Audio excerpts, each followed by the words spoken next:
Smart Listener, untuk Anda segera kami hadirkan Smart Community. Smart Community untuk membangun komunikasi, kebersamaan, dan kerjasama yang kuat serta bermanfaat bagi banyak orang bersama berbagai komunitas di Indonesia. Smart Community menghubungkan dan menyatukan Indonesia. Selamat pagi Smart Listeners di 10 Kota Radio Smart FM. Gimana akhir pekan Anda di hari Sabtu ini? Kami menyapa Anda dalam Smart Community. Seperti biasa, kita akan memperkenalkan komunitas-komunitas yang luar biasa, menginspirasi untuk masyarakat di seluruh Indonesia semua. Dan Smart Listeners, tentu kita sering ya mendengar istilah bipolar. Nah, ternyata bipolar ini merupakan salah satu yang bisa dikatakan masalah yang berkaitan dengan mental. Nah, pada kesempatan pagi hari ini, kita akan mengenal seperti apa sih bipolar itu dan ternyata bipolar juga ada komunitasnya. Nanti kita akan menggali lebih mendalam soal bipolar ini, smart listeners, dan seperti apa gambaran secara umum dan mendalam pada Smart Community pada pagi hari ini. Anda bisa bergabung melalui WhatsApp kami di 0812 11 12 959. Sekali lagi di WhatsApp di 0812 11 12 959. Dan kami juga mengajak Anda untuk menyaksikan di YouTube channel Smart FM, karena pagi hari ini kita akan live streaming juga ya, jadi Anda bisa menyaksikan. Dan telah bergabung di pagi hari ini bersama dengan Mbak Vindi Arela, Ketua Bipolar Care Indonesia. Selamat pagi Mbak Vindi. Halo, selamat pagi. Gimana kabarnya Mbak Vindi di hari Sabtu pagi ini? Baik, alhamdulillah sehat. Terima kasih ya telah bergabung bersama kami dan pada pagi hari ini kita akan membahas soal komunitas Bipolar Care Indonesia. Dan Smart Listeners, sekali lagi Anda bisa bergabung melalui YouTube juga karena kami juga sedang live streaming di pagi hari ini.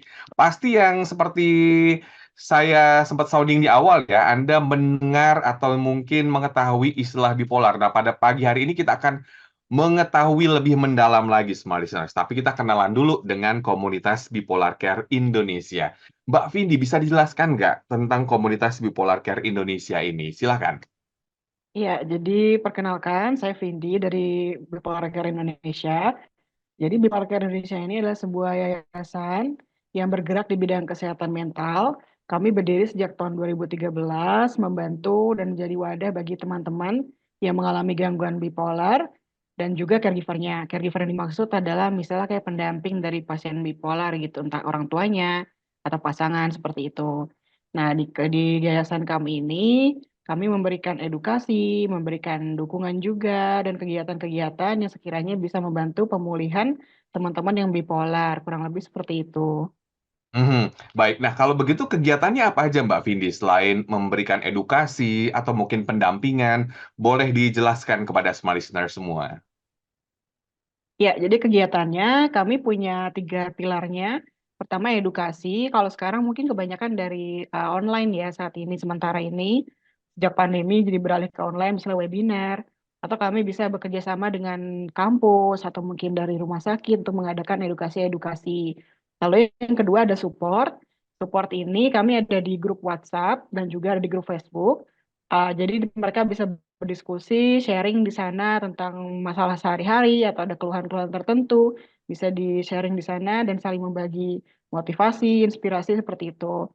Kami juga mengadakan program namanya Peer Support Group, itu biasanya online. Jadi Peer Support Group ini untuk teman-teman yang sudah didiagnosa bipolar itu bisa kumpul dalam sebuah forum dan nanti mereka bisa bercerita, cuma ini kan jadi lebih intens ya, maksudnya lebih intimate gitu dibanding di grup WhatsApp. Itu salah satu kegiatannya Peer Support Group. Ada juga yang buat caregivernya termasuk. Lalu yang ketiga aktivitas itu kurang lebihnya misalnya seperti ada aktivitas seni. Kita punya program seperti seni terapeutik gitu kayak art terapi ada. Kita juga pernah dulu mengadakan kelas-kelas musik dan kita juga merayakan Hari Bipolar Sedunia di tanggal 30 Maret. Itu biasanya kita mengadakan seminar atau mungkin pameran seperti itu biasanya. Kurang lebih itu kegiatan kami. Ya, banyak kegiatan positif ya, dan tentunya ini juga merangkul teman-teman yang didiagnosis dengan bipolar tadi. Nah, tadi di awal saya sempat ngasih prolog gitu ya. Sebetulnya bipolar ini gangguan mental atau mungkin masalah mental atau gimana sih Mbak Vindi? Ya, jadi sebenarnya gangguan bipolar itu masuk ke dalam salah satu gangguan mental ya atau gangguan jiwa. Jadi masuk dalam kelompok gangguan mood. Kalau dalam ilmu psikiatri atau ilmu kejiwaan tuh ada macam-macam. Ada misalnya gangguan karena organik, misalnya karena dia ada tumor atau apa di otak, jadi sehingga mengganggu kejiwaannya. Atau ada juga yang gangguan kepribadian dan lain-lainnya. Kalau bipolar ini termasuk dalam gangguan mood. Nah, kelompok gangguan mood itu salah satunya ada depresi juga, ada bipolar. Nah, si bipolar ini salah satu episodenya itu adalah depresi. Jadi bi itu kan artinya dua, polar kutub.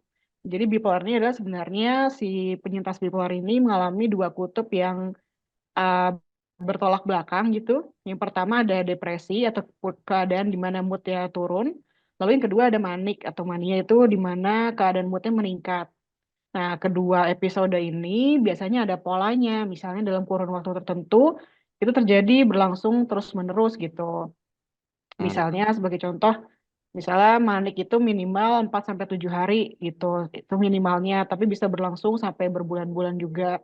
Lalu pas depresi minimal 2 minggu, si penyintasnya bisa mengalami kesedihan yang berlarut gitu terus-menerus.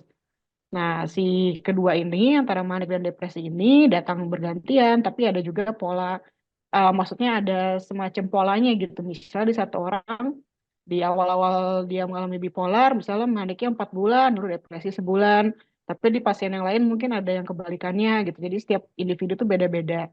Dan ada periode normalnya juga di antara keduanya.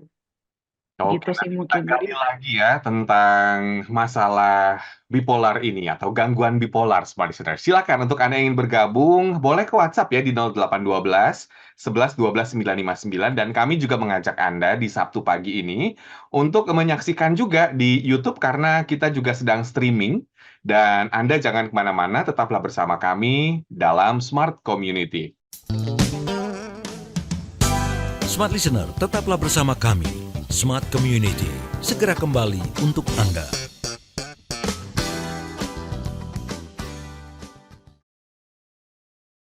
Smart FM, the spirit of Indonesia, part of Kompas Gramedia Radio Network. Kami hadir bukan sekadar menghibur. Kami hadirkan berbagai program berkualitas, membuka wawasan, menginspirasi, dan menguatkan, melewati berbagai krisis dan situasi penuh tantangan. Menjadi panduan pengambilan keputusan bagi para CEO, direktur, manajer, profesional, dan pelaku bisnis di berbagai bidang dengan SIS AB+, serta rentang usia 25 hingga 45 tahun. Agar bisnis dan karir yang dibangun berkembang serta melaju seiring perkembangan zaman, dijalankan sepenuh hati, penuh kecintaan, tanpa kehilangan jati diri, selalu memiliki pandangan terbuka dan luas. Smart FM Network hadir untuk Anda di sejumlah kota di Indonesia. Jakarta, Yogyakarta, Surabaya, Medan, Palembang, Pekanbaru, Banjarmasin, Balikpapan, Makassar, dan Manado. Menjangkau Anda melalui berbagai platform digital dan media sosial, streaming, podcast, YouTube, Instagram, Facebook, dan Twitter. Meningkatkan peluang produk dan jasa Anda semakin dikenal, dipercaya, dan dipilih konsumen cerdas. Dengan dukungan tim activation kami yang kreatif dan profesional, jaringan yang luas, serta kolaborasi dengan unit Kompas Group of Media lainnya, kami merupakan mitra yang tepat untuk membangun brand awareness produk Anda. Smart FM mendukung pertumbuhan serta kemajuan karir dan bisnis Anda. Smart FM, the spirit of Indonesia.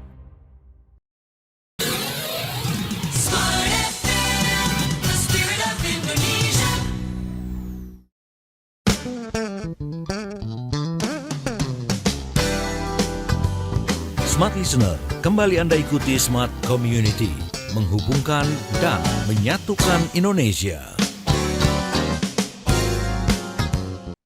Terima kasih Anda masih bersama kami dalam Smart Community dan Smart Listeners. Sebelum sesi diskusi di pagi hari ini berakhir, silakan Anda ke YouTube channel ya, karena kita masih ngobrol-ngobrol dengan Mbak Vindi Ariela, Ketua Bipolar Care Indonesia. Oke Mbak Vindi, sebelum saya menggali juga tentang bipolar dan masalah yang dihadapi ya oleh mungkin para orang-orang yang terkena bipolar, saya mau tahu dulu tentang komunitasnya nih Mbak Vindi.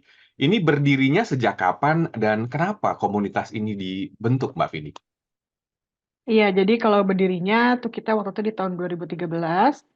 Awalnya sih sebenarnya karena kebetulan saya sebagai penyintas bipolar bertemu dengan 4 orang rekan lainnya yang sama-sama merasakan hal serupa gitu, sama-sama merasakan gejala bipolar.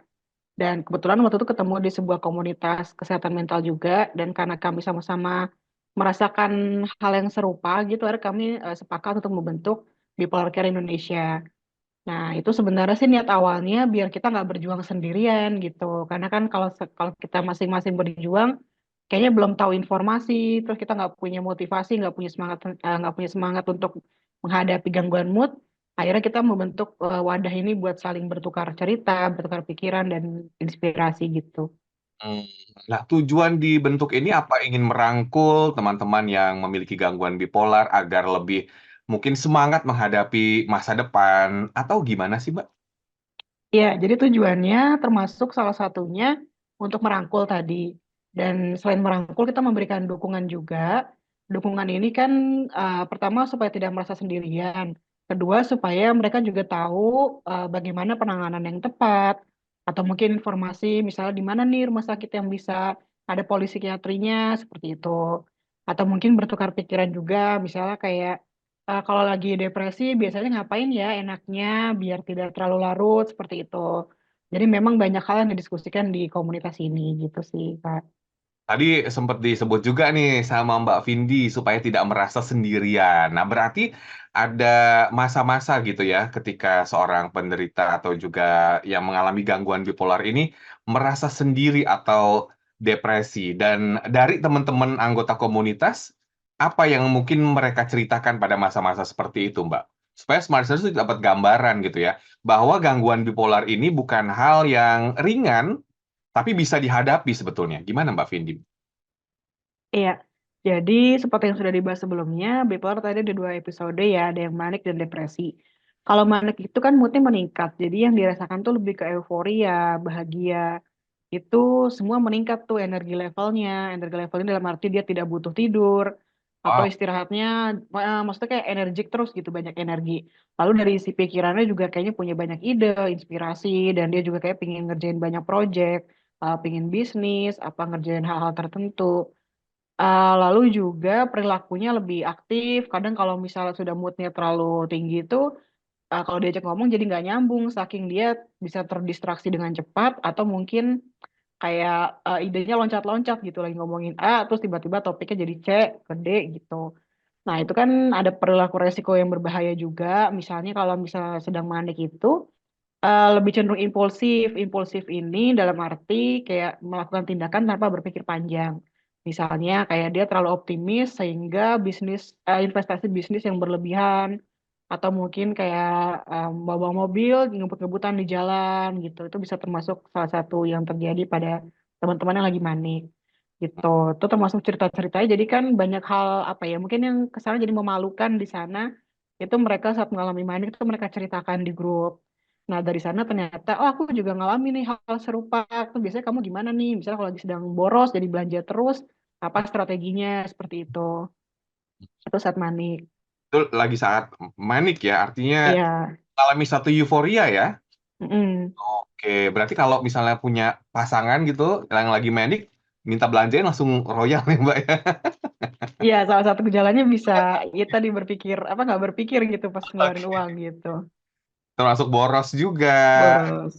Kemudian yang membahayakan seperti ngebut-ngebutan di jalan karena lagi euforia ya. Dan sebetulnya ketika sangat euforia itu ya bisa membahayakan diri sendiri atau merugikan lebih tepatnya. Yes.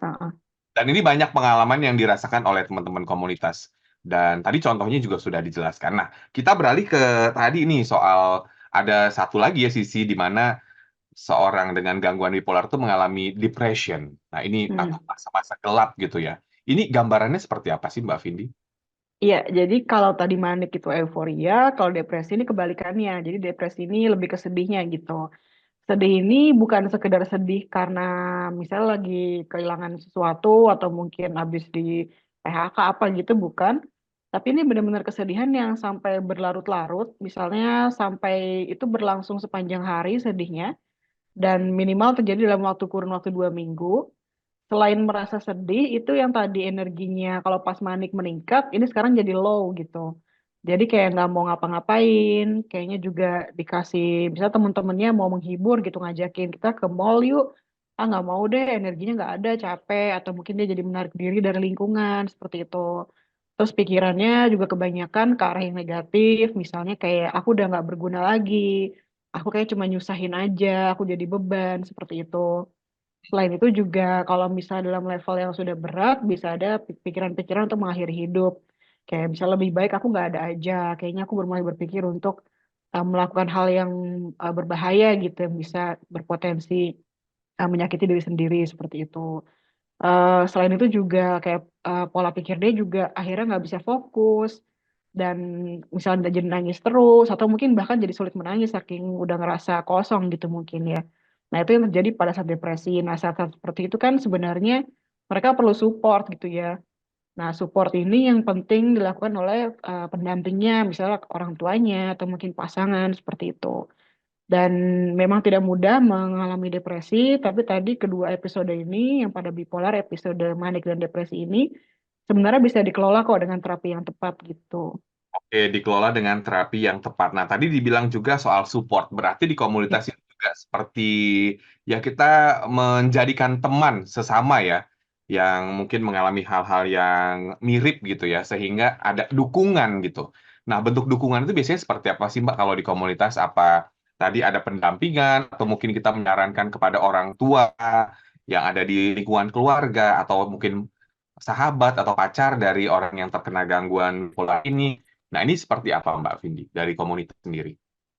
Ya, jadi kalau kami sebenarnya lebih kayak apa ya, mewadahi mereka untuk saling memberikan dukungan gitu. Kalau kayak pendampingan satu individu gitu sebenarnya tidak ada layanan seperti itu. Tapi kami membuat misalnya kayak acara atau mungkin kayak tadi forum di WhatsApp gitu, itu yang bisa mereka saling bercerita. Nah, dari cerita itu kan mereka bisa mendapatkan pandangan baru, perspektif, insight-insight yang mungkin sebelumnya strategi mengatasi manik gitu. Mereka nggak kepikiran setelah ada satu orang yang cerita, aku biasa begini, begini atau gimana. Ternyata mereka jadi merasa, oh ternyata ada ya cara mengatasi yang seperti itu, bisa efektif, seperti itu misalnya. Lalu juga ada edukasinya kan, jadi mereka juga mendapatkan informasinya itu yang tepat gitu dari ahlinya gitu. Dari ahlinya, artinya bisa sharing di sana ya, kita bisa dapat dukungan juga. Kita lagi mengalami misalnya manic atau juga depression tadi, kita seperti menemukan apa ya, kayak cahaya terang gitu ya Mbak ya. Mungkin di masa-masa yang bisa dikatakan sulit seperti itu. Nah, kalau tadi dibilang ada masa depression, ini dari pengalaman Mbak Vini sebagai ketua ya di komunitas atau juga di yayasan ini. Dari cerita teman-teman itu seperti apa sih Mbak gambaran mereka? Seperti mungkin kekelaman gitu ya, ada yang sampai mungkin berpikiran hal-hal yang jauh gitu ya, sampai berpikiran untuk bunuh diri gitu, maaf ya. Tapi ini se- sejauh ini pengalaman Mbak Vindi menghadapi mereka tuh boleh diceritakan kepada semua listeners. Jadi memang depresi itu lebih apa ya, karena sedih gitu dan kayaknya gloomy banget, kelam gitu ya. Itu memang masa yang sulit gitu. Manik pun tantangannya juga sulit gitu dengan impulsivitasnya. Tapi kalau depresi biasanya mereka keluhkan tuh, misalnya yang tadinya bekerja atau kuliah itu akhirnya bolos atau jadi nggak bisa kerja. Itu benar-benar bolos tuh sampai nggak cuma sehari 2 hari, bisa sampai berminggu-minggu. Dia bukan bukan lagi apa sekedar istirahat sebentar, tapi mereka benar-benar menarik diri gitu dari lingkungannya. Terus juga misalnya sampai akhirnya ada yang ketahuan sama, misalnya pas bekerja ketahuan sama atasannya, terus mereka akhirnya diberhentikan karena tidak dianggap tidak mampu apa melaksanakan tugas-tugasnya gitu, bertanggung jawab dengan pekerjaannya, ada yang seperti itu. Lalu pas kuliah juga akhirnya ada yang tertunda, bahkan harus cuti juga, misal berapa semester atau skripsinya jadi lama. Itu banyak sekali teman-teman BCI yang mengalami hal itu. Nah, tapi mereka mungkin saat itu masih belum mengetahui bagaimana penanganan yang tepat. Jadi misalnya mereka didiagnosa bipolar, tapi minum obatnya masih suka putus-putus gitu, bisa tidak rutin. Atau mungkin dia ngerasa dia sudah minum obat, tapi tidak ada perbaikan karena dia nggak tahu ternyata ada aktivitas nih lain yang perlu dilakukan untuk menjadi lebih sehat, seperti itu.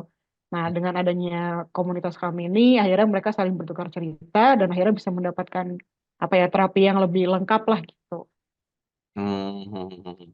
Wah, tentunya ini bisa sharing-sharing hal yang positif ya. Artinya dari pengalaman-pengalaman yang diceritakan oleh Mbak Vindi tadi itu case-case yang mungkin didengar atau mungkin ya diceritakan ke komunitas ya Mbak ya. Ada yang sampai mungkin bolos sekolah atau kuliah sampai berminggu-minggu. Ini kan satu hal yang sebetulnya bisa membuat ya dikatakan ya masalah baru sebetulnya ya Mbak Vindi. Iya, Hmm. betul. Mhm. Baik, dan sebenarnya semakin seru diskusi kita pagi hari ini ya. Ini silakan untuk Anda semua yang ingin bergabung. Kalau Anda ingin menyaksikan di YouTube, kita masih ada 30 menit ke depan dan Anda jangan kemana-mana, tetaplah bersama kami dalam Smart Community. Smart Listener, tetaplah bersama kami. Smart Community, segera kembali untuk Anda.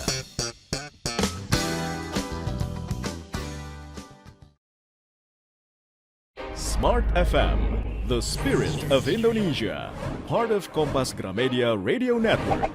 Kami hadir bukan sekadar menghibur. Kami hadirkan berbagai program berkualitas, membuka wawasan, menginspirasi, dan menguatkan, melewati berbagai krisis dan situasi penuh tantangan. Menjadi panduan pengambilan keputusan bagi para CEO, direktur, manajer, profesional, dan pelaku bisnis di berbagai bidang dengan SIS AB+, serta rentang usia 25 hingga 45 tahun. Agar bisnis dan karir yang dibangun berkembang serta melaju seiring perkembangan zaman, dijalankan sepenuh hati, penuh kecintaan, tanpa kehilangan jati diri, selalu memiliki pandangan terbuka dan luas. Smart FM Network hadir untuk Anda di sejumlah kota di Indonesia. Jakarta, Yogyakarta, Surabaya, Medan, Palembang, Pekanbaru, Banjarmasin, Balikpapan, Makassar, dan Manado. Menjangkau Anda melalui berbagai platform digital dan media sosial, streaming, podcast, YouTube, Instagram, Facebook, dan Twitter. Meningkatkan peluang produk dan jasa Anda semakin dikenal, dipercaya, dan dipilih konsumen cerdas. Dengan dukungan tim activation kami yang kreatif dan profesional, jaringan yang luas, serta kolaborasi dengan unit Kompas Group of Media lainnya, kami merupakan mitra yang tepat untuk membangun brand awareness produk Anda. Smart FM, mendukung pertumbuhan serta kemajuan karir dan bisnis Anda. Smart FM, the spirit of Indonesia. Smart FM, the spirit of Indonesia.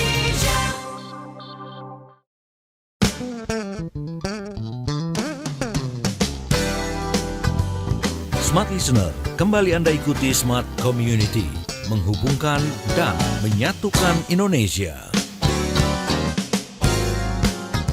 Terima kasih Anda masih bersama kami dalam Smart Community dan pagi hari ini kita mendapatkan banyak insight dan pengalaman dari Yayasan Bipolar Care Indonesia ya, dan masih bersama dengan Mbak Vindi Ariela, Ketua Bipolar Care Indonesia, dan Anda yang mendengarkan di 10 kota Radio Smart FM. Ini menjadi insight atau mungkin juga kita jadi tahu ya apa jangan-jangan di sekitar kita ada yang mungkin mengidap gangguan bipolar. Nah, tapi sebelum sampai kita tahu, ini kan banyak masyarakat juga nih Mbak, belakangan terutama gara-gara sosial media ya, self-diagnose atau mungkin yang mendiagnosis sendiri. Nah, ini Mbak Vindi, boleh kasih pandangan nih dari komunitas, silakan. Iya, jadi kalau menurut saya pribadi itu kayak apa ya fenomena baru gitu ya. Kalau misalnya dulu nih pas kita awal-awal berdiri di tahun 2013 kan sosial media belum seperti sekarang. Terus juga kesehatan mental belum banyak dibahas seperti sekarang. Makanya kami menyuarakan isu ini supaya teman-teman yang mengalami bipolar ini tidak merasa sendirian dan masyarakat juga teredukasi. Nah, tapi semakin ke sini setelah pandemi, jadi semakin banyak informasi yang muncul, baik melalui BCI atau mungkin dari komunitas lain yang sekarang kan jadi banyak banget ya komunitas kesehatan mental. Tapi ternyata ada di sisi lain selain menjadi edukasi yang positif, ada juga ternyata beberapa masyarakat yang menganggapnya itu jadi melabel gitu. Jadi mudah untuk mengatakan seseorang bipolar, misalnya kayak sedikit, misalnya pagi seneng, malamnya lagi sedih, terus bipolar loh gitu misalnya. Atau mungkin kayak dia sedikit lagi merasa nggak enak, kamu depresi ya apa gimana, itu kayaknya mudah banget gitu orang melabel orang lain dengan istilah-istilah kejiwaan gitu. Nah, bagiku ini sebenarnya cukup berbahaya karena self diagnosa dan atau mungkin melabel orang gitu itu sebenarnya kan jadi kalau misal dia berlanjut dari self diagnose ini ke terapis atau ketemu psikiater psikolog itu oke, berarti kan dia merasakan mencari bantuan gitu kan. Nah, masalahnya adalah ketika ada seseorang yang dilabel bipolar atau mungkin dia self diagnose merasa dirinya bipolar dan dia tidak mengakses ke bantuan profesional. Karena dia merasa, oh udah fix nih dari Google, kok kayaknya aku sama nih sama bipolar. Akhirnya dia eh, sampai sana doang, tidak mendapatkan terapi tepat dan semakin parah kondisinya gitu. Jadi sebenarnya yang lebih tepat itu, jika memang merasakan gejalanya atau misalnya nyocokin di Google kok sama, segera temui profesional supaya mendapatkan terapi yang tepat gitu sih. Oke, bisa dikatakan kalau misalnya kita melakukan self diagnose, mungkin kita merasa kok mood kita berubah-berubah gitu ya. Dan akhirnya kita tidak ke profesional atau ke psikiater ya. Ini bisa memperparah keadaan bipolar seseorang. Nah, parah itu gambarannya seperti apa sih Mbak Vindi? Parah ya. Jadi kalau parah ini kasus ekstrim yang emang parah gitu ya. Ya, Kalau mungkin misalnya dalam komunitas gitu dari cerita-cerita di sekitar, silakan. Oke, jadi kalau pada kondisi manik gitu, misalnya pas moodnya meningkat, selain tadi euforia dan hal yang sudah aku sampaikan, itu mereka bisa terjadi psikotik juga. Jadi ada istilah psikotik itu istilah buat halusinasi dan delusi.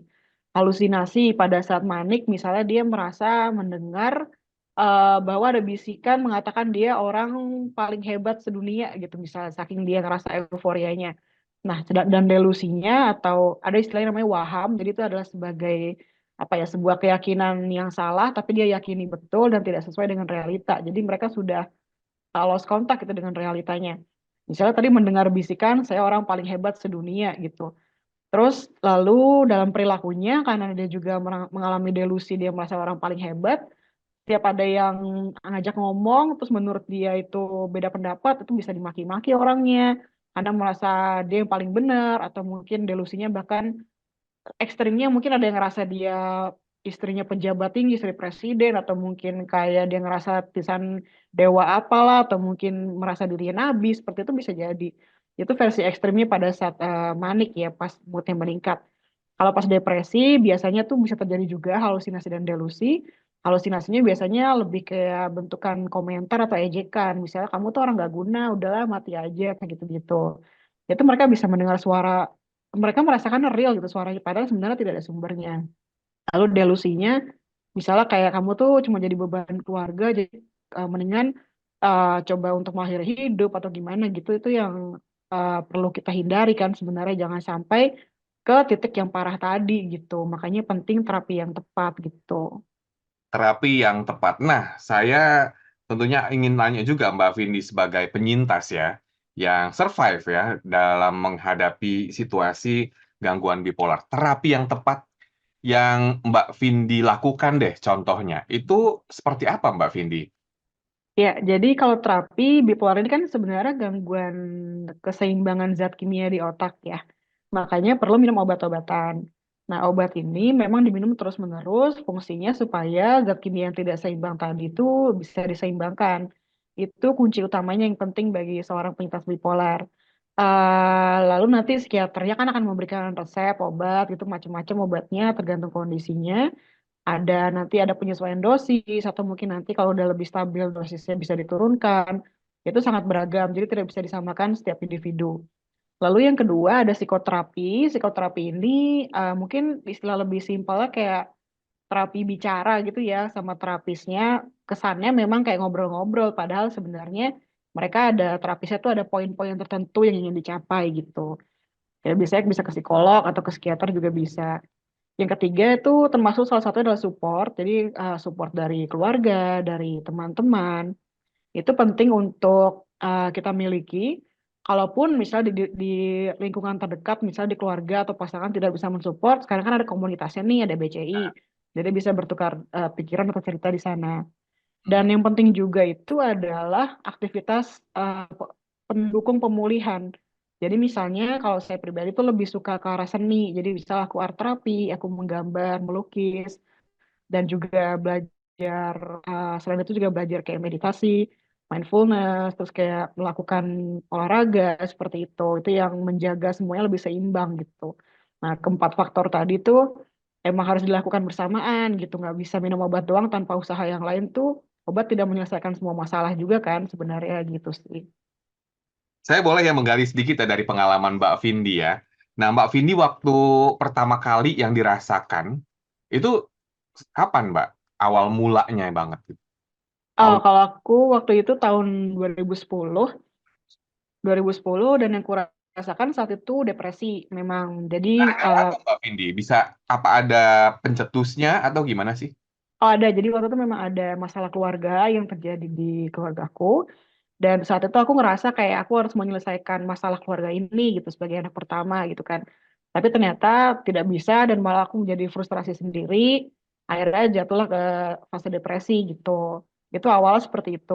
Dan selama beberapa bulan aku terapi untuk depresi doang nih karena belum tahu saat itu belum ada kondisi yang moodnya meningkat.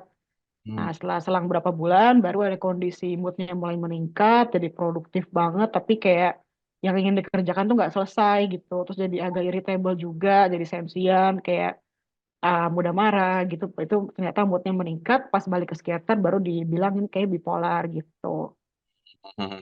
Jadi awalnya depresi mengalami mungkin masa-masa yang gelap tadi, tapi tiba-tiba mengalami satu kayak euforia tadi ya. Iya, betul. Kalau kerja berarti semangat banget ya pada waktu itu ya Mbak Vindi ya. Atau Iya, mungkin gimana gambarannya supaya Smart Listeners juga dapat edukasi nih di pagi hari ini. Oh, ternyata nih kok euforianya tuh melebihi orang-orang gitu ya. Atau gimana nih? hmm. Iya, jadi kalau aku tuh dulu, saya ingat aku itu kan masih pas kuliah ya. Jadi pas kuliah tuh kayak waktu depresi kan aku akhirnya bolos tuh. Nah, jadi pas lagi moodnya meningkat itu aku mengejar ketertinggalan pada saat depresi. Nah, itu saat itu sih aku ngerasa pas belajar masih bisa nangkep gitu ya. Terus kayak karena energinya banyak, jadi kayak baca buku, baca materi kuliah tuh sampai malam gitu nggak tidur. Tapi masih seger tuh, misalnya sejam 2 jam ya istirahat, terus paginya bangun seger banget gitu masih oke lah kondisinya prima gitu terus akhirnya habis pulang kampus ke mall sekali ke mall ngajak teman bisa traktir mereka karaokean lah atau mungkin nonton kayak gitu tapi jadi apa tuh namanya kayak impulsif itu aku lebih ke belanja jadi misalnya ngelihat baju lucu padahal di rumah udah ada baju warna itu dan bentuk yang sama tapi kok kayaknya menarik gitu akhirnya aku beli aja padahal waktu uangnya mestinya buat bayar kos gitu itu yang bisa aku ingat ya. Ada juga momen-momen di mana saat manik itu bisa ada irritable juga. Nah, irritable ini dalam artian misalnya saat di beberapa momen tuh kayak misalnya ada orang tuaku tidak sependapat dengan aku, terus akhirnya aku marahnya tuh jangan Hmm, sampai merusak barang gitu karena apa kesel gitu karena marah. pendapat deh, Kenapa maaf gimana? pertahankan pendapat ya. Ya kayak apa kalau adu argumen gitu kayaknya semua yang nyalain tuh salah gitu misalnya Hmm. gitu sih itu jadi nggak sekedar senang ya sebenarnya tapi ada dampak-dampak negatifnya juga gitu kebanyakan orang kan mungkin mengira manik itu menyenangkan gitu kan memang ada unsur senangnya tapi tidak sesederhana itu gitu. Oke, baik. Tidak sesederhana itu karena kita tentunya berhubungan juga dengan orang banyak ya, dengan keluarga, lingkungan kerja. Mungkin ketika kita mungkin punya satu pendapat, tapi kita yakin pendapat itu benar, ya mungkin orang lain akan terganggu dengan hal tersebut gitu ya, salah satunya. Oke, Mbak Vindi, sebelum saya tanya juga tentang stigma dari masyarakat dan peran komunitas dalam menghadapi stigma ini. Satu lagi nih, saya masih penasaran gitu ya dengan yang dialami oleh Mbak Vindi ya. Berarti pada waktu itu langsung memutuskan untuk pengobatan ya Mbak Vindi? Oh iya aku kebetulan langsung bilang ke orang tua, nih kayaknya ada yang nggak bener nih dalam diri aku, dan berobat ke psikiater saat itu, dan dari psikiater minum obat, terus berlanjut sampai sekarang pun aku masih rutin konsul, masih rutin minum obat dengan terapi-terapi yang lain, dan ya itu titik balik aku bangkit sih sebenarnya setelah mendapatkan terapi itu. Kalau dari perbincangan di sesi sebelumnya juga saya sempat ya sedikit menangkap juga tentang perubahan mood tadi. Nah, kalau mungkin saya tanya nih ke Mbak Vindi, perubahan mood itu jadinya harian atau mingguan? Biasanya gimana sih Mbak Vindi? Kan ada nih orang yang tadi disebutkan, misalnya paginya moodnya baik-baik aja, tiba-tiba sore jadi nggak mood, tapi besok paginya baik lagi. Nah, itu gimana tuh Mbak Vindi? Bedanya apa sih? Hmm. Kita harus ke Jadi, psikiater dulu nih nanya nih, karena mungkin uh, atau bagaimana nih? Silakan. iya, jadi kalau bipolar itu sebenarnya lebih ke ada unsur periodiknya. Jadi Period. misalnya yang aku alami itu pas pertama kan depresi tadi ya pertama kali. Itu aku mengalami depresi sekitar 2 sampai 3 bulan lah, seingat aku. Terus abis itu pas ke psikiater normal nih, maksudnya baik-baik aja. Nanti abis itu aku bisa moodnya meningkat sekitar 1 atau 2 bulan gitu. Jadi bukan yang pagi siang malam berubah-ubah gitu. Nah, itu pun perubahan moodnya mesti disertai dengan tadi perilakunya yang berubah juga, pola pikir yang berubah, energinya yang berubah. Jadi bukan hanya moodnya aja gitu. Semuanya tuh kalau meningkat ya semua meningkat. Kalau semuanya tuh kalau salah satu turun ya berarti perilakunya apa juga depresi ya semuanya juga turun gitu. Hmm. Sebenarnya ada juga sih istilah-istilah kayak rapid cycling atau mungkin kayak mix episode itu sebenarnya ada juga yang bisa terjadi pada penyintas bipolar. Tapi itu sepertinya memang harus didiagnosa oleh psikiater ya. Maksudnya kayak pola-polanya tuh perubahannya secepat apa itu bisa di dikonsulkan ke psikiater dan itu mereka yang lebih paham lah gitu. Tapi memang orang kadang mengira yaitu pagi siang malam berubah sama dengan bipolar, padahal bukan seperti itu. Ini ada periodenya dan minimal kalau depresi itu disebut depresi jika berlangsung selama 2 minggu. Kalau manik tuh sekitar semingguan gitu. Iya. Oke, jadi ada periodenya Smart Disease, tapi yang pasti ya, kita tidak boleh self-diagnose seperti yang disosialisasikan dari komunitas di pagi hari ini. Kalau Anda mengalami mungkin masa-masa depresi atau mungkin gangguan kecemasan, apapun itu, kita bisa berkonsultasi ke ahlinya ya, ke psikiater atau psikolog, karena itu bisa membawa kita ke jalan yang lebih terang ya, daripada kita nanya-nanya atau baca-baca di Google terus, taunya salah ya atau mungkin kurang tepat gitu, atau mungkin gara-gara kita self diagnose, oh enggak nih nggak bipolar nih biasa aja nih gitu ya. Ternyata kita makin parah, nggak diobatin. Ini juga bahaya ya Mbak Vindi. Iya betul. Baik, masih ada satu sesi lagi, semua listeners, semakin seru diskusi kita pagi hari ini. Anda jangan kemana-mana, silakan ya, Anda bisa ke YouTube channel sekarang juga, dan kami akan kembali setelah pesan-pesan berikut. Smart Listener, tetaplah bersama kami. Smart Community, segera kembali untuk Anda.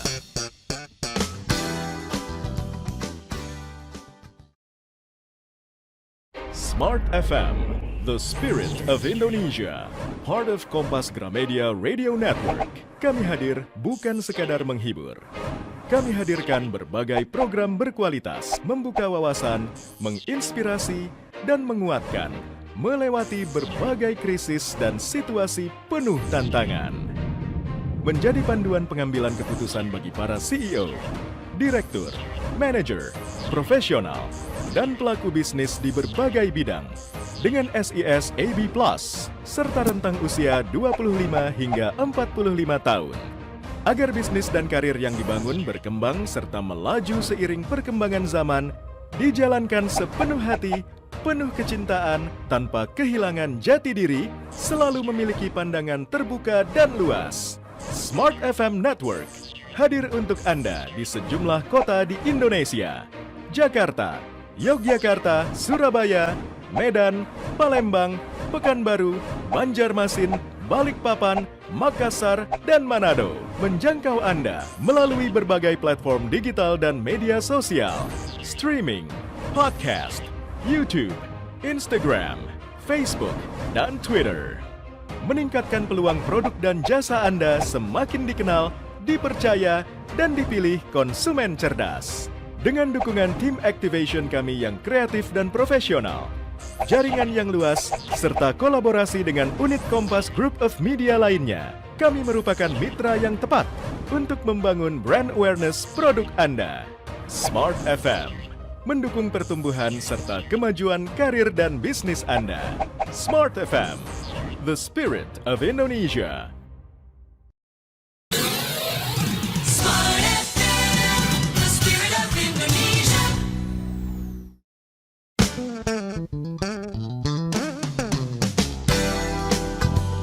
Smart Listener, kembali Anda ikuti Smart Community, menghubungkan dan menyatukan Indonesia.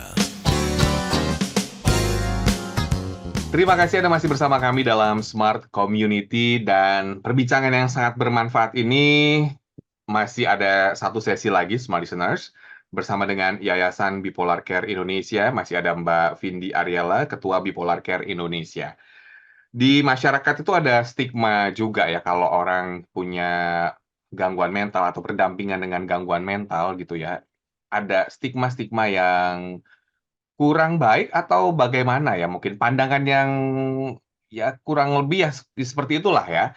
Nah, ini peran dari komunitas atau usaha dari komunitas seperti apa Mbak Vindi untuk mengurangi stigma tersebut? Iya, jadi memang stigma tuh cukup sulit buat digeser menjadi lebih positif gitu ya. Karena memang apa ya, mungkin juga penyintasnya belum banyak yang bersuara pada saat waktu dulu gitu. Nah, sekarang dengan kehadiran komunitas kesehatan mental termasuk BCI, di sini BCI juga mengajak teman-teman penyintasnya untuk bisa berkarya, bisa produktif, dan mereka juga kami libatkan misalnya dalam acara seperti pameran karya seni gitu. Nah, dalam hal ini kan berarti mereka menunjukkan karya seninya, dan itu mematahkan stigma bahwa penyintas bipolar misalnya cuma bisa diem aja, atau mungkin kayak harus dikurung di rumah, nggak boleh aktivitas seperti itu. Jadi kami juga men-encourage teman-teman untuk mulai aktif bercerita jika memang dia nyaman dengan hal itu. Dan kami juga memberikan edukasi-edukasi tentunya kepada masyarakat. Jadi masyarakat yang tadinya tidak paham, yang mungkin kan dia menstigma karena tidak paham gitu ya apa itu bipolar. Jadi lebih paham sehingga stigmanya mulai pelan-pelan bergeser. Cuma memang itu tidak mudah bagi kami juga, kadang udah diedukasi juga ternyata paling lemah iman aja, kurang ibadah gitu, masih ada yang berpikir seperti itu. Ya, hopefully sih dengan ada edukasi seperti ini juga bisa membantu mengurangi stigma gitu. Dan edukasi juga dilakukan mungkin ke sekolah atau ke kampus-kampus juga ya Mbak Vindi, salah satunya. Iya, dulu pernah kita kerjasama gitu. Apa tantangan dalam mengelola komunitas ini Mbak Vindi? Tantangannya ya, kalau kami pribadi sebenarnya pengurusnya juga bipolar, karena kan berangkat tadi dari niat yang tidak ingin berjuang sendirian gitu ya. Tantangannya kalau secara internal sih kadang misalnya saat aku drop, aku bisa di backup sama yang lain gitu kan. Karena kan kita sama-sama punya episode yang mungkin sedang low gitu ya. Nah, masalahnya kalau misalnya mostly lagi pada low, ya udah kadang BCA off dulu gitu misalnya. Nah, kalau tantangan dari member sendiri, ya kadang misalnya di grup WhatsApp ada beberapa yang misalnya moodnya lagi naik banget, terus dia di grup ternyata jadi ngoceh mulu apa gimana. Nah, itu biasanya kita melakukan pendekatan pribadi gitu ke mereka untuk mungkin perlu rehat dulu, atau mungkin bisa keluar grup dulu, nanti masuk lagi apa gimana. Terus kalau tantangan ke masyarakat ya, walaupun kita udah berdiskusi, udah banyak membicarakan edukasi, ternyata kadang masyarakat itu kalau emang pola pikir dia tidak mau terbuka gitu ya, tetap aja menstigma gitu. Jadi ya itu sulitnya sih sebenarnya, entah kenapa itu bisa terjadi. Tapi kita mesti open minded lah gitu untuk melihat apa ilmu-ilmu baru gitu kan. Itu sih mungkin tantangannya. Dan edukasi juga sebetulnya perlu juga ya Mbak Vindi ya, ke keluarga atau orang-orang yang ada di sekitar kita ya. Karena ternyata bipolar ini dari perbincangan yang sedikit saya tangkap tadi ya, bahwa banyak juga anggota keluarga itu tidak mensupport anggota keluarga lainnya untuk sembuh. Jadi dukungan keluarga itu sebetulnya sangat penting ya Mbak Vindi untuk membuat seseorang itu lebih produktif ketika terkena gangguan bipolar, atau lebih kreatif dan bisa terjun kembali ke masyarakat. Nah, kalau begitu pertanyaannya, seberapa besar sih dukungan keluarga yang harus mungkin disarankan dari komunitas nih Mbak Vindi? Iya, kalau bisa ya sebesar mungkin gitu.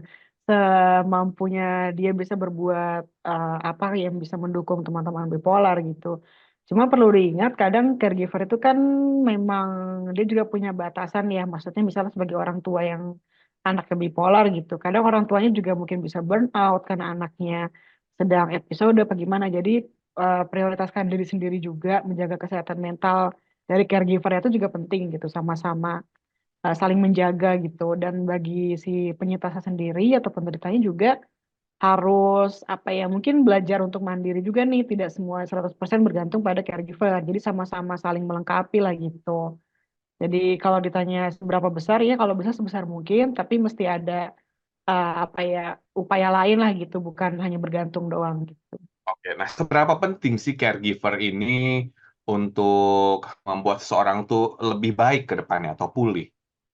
Iya, jadi kalau caregiver sebenarnya itu kan mungkin fungsinya tuh misalnya seperti mendengarkan saat dia bercerita, perlu teman untuk curhat, lalu misalnya mengingatkan minum obat, atau mungkin menemani ke psikiater, dan mungkin caregiver ini mengobservasi jika ada perubahan perilaku yang terjadi pada penderita bipolar gitu.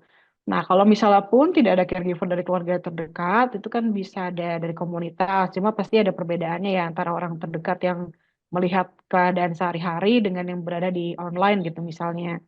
Nah, kalaupun misalnya tidak ada caregiver, sebenarnya ya namanya manusia tuh sebenarnya punya insting buat survive dan bisa bertahan juga. Hanya saja mungkin tantangannya lebih berat dibanding mereka yang disupport oleh keluarganya atau teman-temannya gitu. Hmm.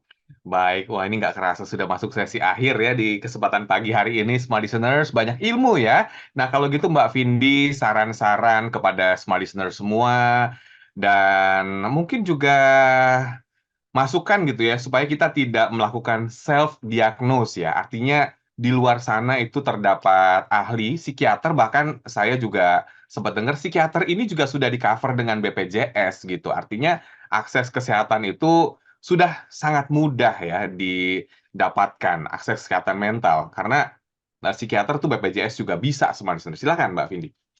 Iya, jadi kalau dari aku ingin menyampaikan bahwa untuk masyarakat luas di sana, sebenarnya pertama yang pasti jangan menstigma teman-teman yang didiagnosa bipolar, karena tadi sudah kita bahas panjang lebar kenapa tidak boleh menstigma gitu ya. Terus yang kedua juga kalau bisa misalnya tidak bisa memberikan dukungan, minimal jangan ngomongin yang aneh-aneh atau mungkin memberikan label-label seperti itu. Lalu juga bagi teman-teman yang merasakan hal mirip seperti bipolar, sebenarnya ada beberapa screening online juga, tapi jangan berpaku pada hasil screening saja, segera datang ke psikiater atau psikolog untuk mendapatkan diagnosa dan terapi yang lebih tepat gitu. Terus juga untuk teman-teman yang sudah didiagnosa, jangan patah semangat, tetap melanjutkan kehidupan ini dan terapinya juga dijalankan dan kalian nggak sendirian gitu. Kita sama-sama berjuang. Dan anggapan psikiater itu mahal juga enggak juga ya Mbak Vindi, karena tadi saya, benar nggak Mbak Vindi, di cover BPJS juga bisa ya? Iya, di cover BPJS bisa. Wow, luar biasa ya. Berarti pemerintah juga sebenarnya sudah mulai sadar akan masalah mental ini di Indonesia. Kalau gitu Mbak Vindi yang ingin bergabung di komunitas, itu gimana caranya Mbak? Iya, nanti bisa follow sosial media kami. Ada Instagram di bipolarcare.indonesia. Di grup Facebook juga ada grup private, nanti bisa di-search aja Bipolar Care Indonesia. Kalau untuk join di grup WhatsApp dan itu nanti ada link pendaftarannya kami tulis di bio-nya Instagram gitu. Untuk websitenya ada di bipolarcareindonesia.org gitu. Polarcareindonesia.org ya, atau Anda Ya. bisa ke Instagramnya di sosial media Bipolar Care Indonesia. Smarters bisa mengetahui informasi, kegiatan, dan juga pendaftaran juga ada di sana ya. Jadi kita bisa memfollow dulu ya untuk sosial media Bipolar Care Indonesia. Terima kasih banyak Mbak Vindi atas waktunya. Semoga apa yang diperbincangkan memberikan banyak manfaat untuk smart listener semua di 10 kota Radio Smart FM dan dimanapun Anda yang mendengarkan kami secara streaming. Dan sekali lagi terima kasih ya Mbak Vindi atas waktunya. Ya, sama-sama. Terima kasih juga atas kesempatannya. Baik, dan Smart Listeners, demikian Smart Community pada hari ini. Anda yang terlewatkan perbincangan pada pagi hari ini, Anda bisa menyaksikan kembali di YouTube channel Smart FM karena tersimpan rapi di sana. Akhirnya saya William Darmawan mengucapkan selamat berakhir pekan. Sampai jumpa. Smart Listener, baru saja Anda ikuti Smart Community, program khusus untuk membangun komunikasi, kebersamaan, dan kerjasama yang kuat, serta bermanfaat bagi banyak orang. Nantikan kembali Smart Community pekan depan bersama berbagai komunitas di Indonesia. Smart Community, menghubungkan dan menyatukan Indonesia.